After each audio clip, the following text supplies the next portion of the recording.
And now, America's most exciting radio talk show, The Savage Nation. And here he is, Michael Savage.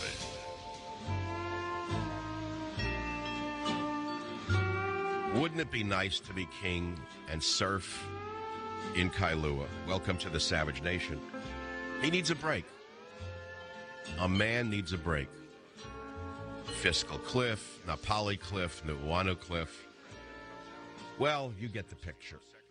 Today we're going to talk about a number of issues really important, including the damage that has been done to the world by gun control, going back to the Soviet Union, Turkey, Germany, China, Uganda, Cambodia, and what happened to people after gun control was passed by despotic rulers such as Charles Schumer.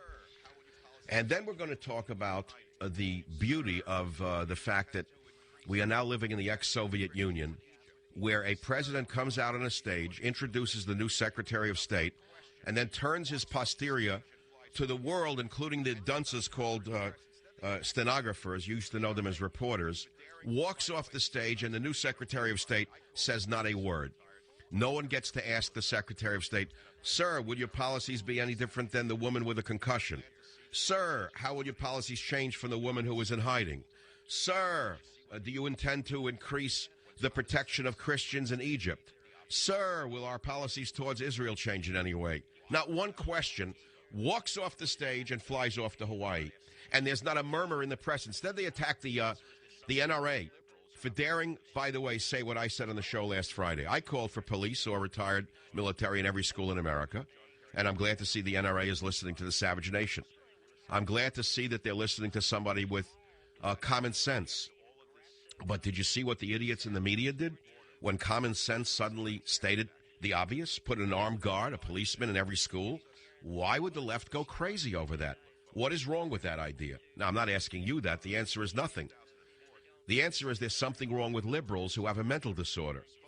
So I want to begin with a little humor tonight in the Savage Nation, because one good thing about John Kerry being appointed as Secretary of State, and there is something good about it, ladies and gentlemen of the Savage Nation, is that finally, after all of this sadness and boredom, we get Teresa Heinz Kerry back again.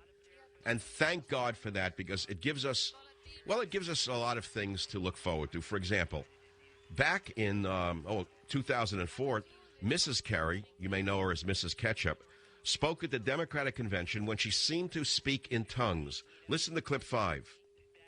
Tonight, as I have done throughout this campaign, I would like to speak to you from the heart. Y a todos los hispanos, los latinos,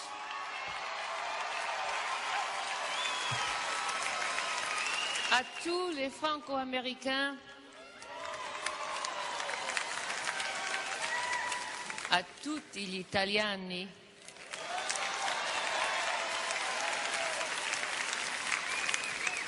a toda a família portuguesa e brasileiras também.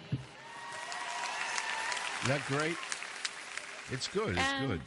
To all the continental Africans living in this country, and to all the new Americans in our country, I really am looking forward to this. I really am. To join in our conversation.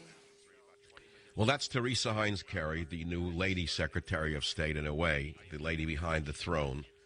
And that was her in 2004.